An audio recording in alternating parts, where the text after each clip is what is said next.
Sorry for the interruption. The space in my phone ran out. So yeah, I guess I left off at I was talking about the types of phishing attacks, right?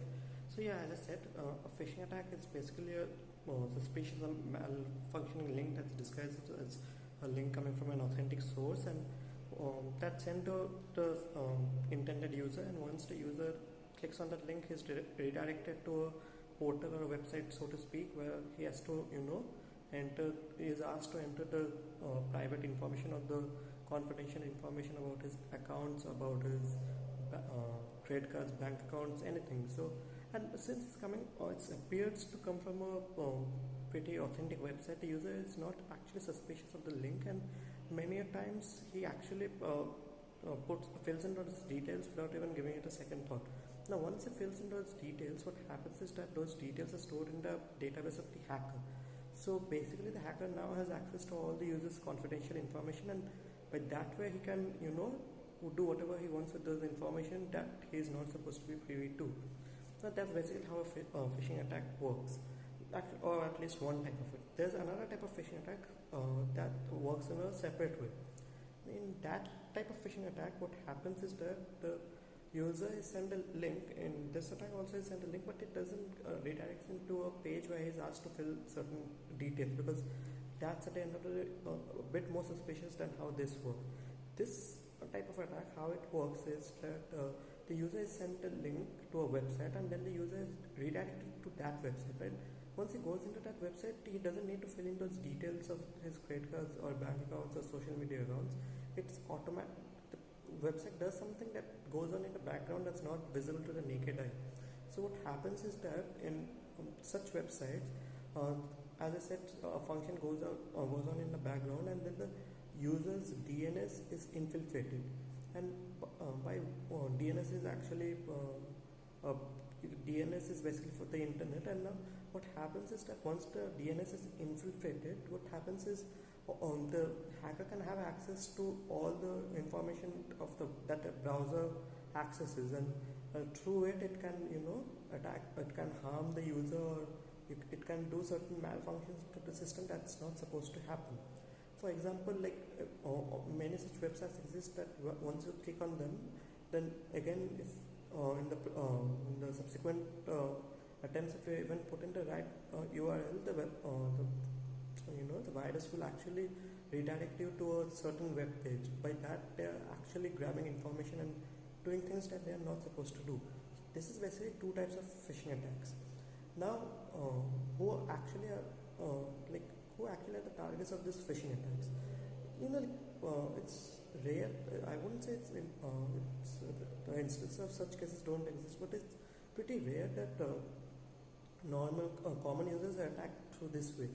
Normally, what the hackers try to do is they try to attack some celebrity or important persons, like an important politician or the CEO of a company. By that way, they gain information by which they can do some substantial damage to whomever they are seeking to.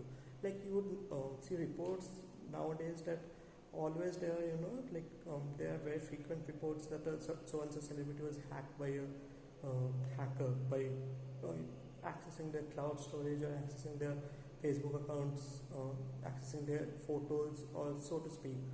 Now, these are the main targets because through them they can achieve information, they can derive information that's of substantial value.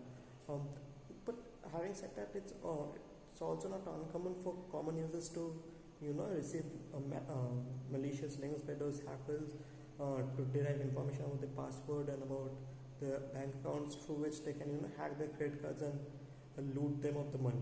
So that way many of us users are also at risk. But the good news is that those databases of those banks or credit card are pretty secured by people working in the cybersecurity division of those teams. But then again, we actually aren't that safe because again, nothing is 100% safe in this world, right? So now the question comes, how to actually prevent those attacks. See, it's theoretically it's not actually possible to prevent those attacks, because any algorithm, any system you build actually has a way of breaking in. So any development that cybersecurity team of a company makes, a hacker can also make subsequent development to bridge the gap. So what happens is that there's actually nothing foolproof to stop the hackers. They can actually they can actually always devise algorithms to break into people's accounts and access information that they shouldn't. The only way to prevent such phishing attacks are like there are few common ways, and but yet they're pretty much effective, like using a proper antivirus software. They may be a bit costly at times, but then again they ensure that the system is secured, and by that again the user can ensure that malicious links are weeded out.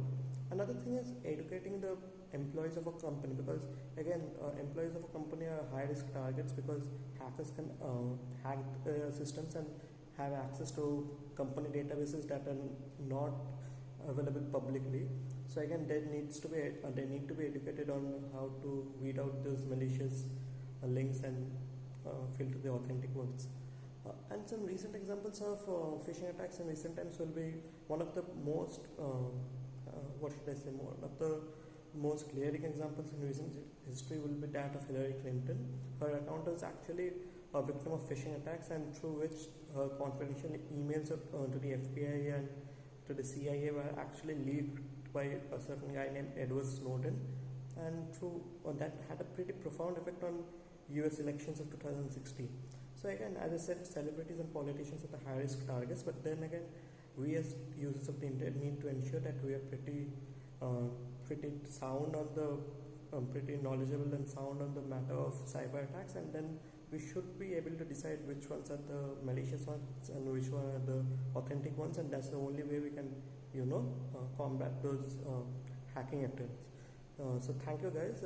Sorry for the interruption in between. So I had to upload it in two videos. But thank you for being a good listener and listening to me patiently. Thank you.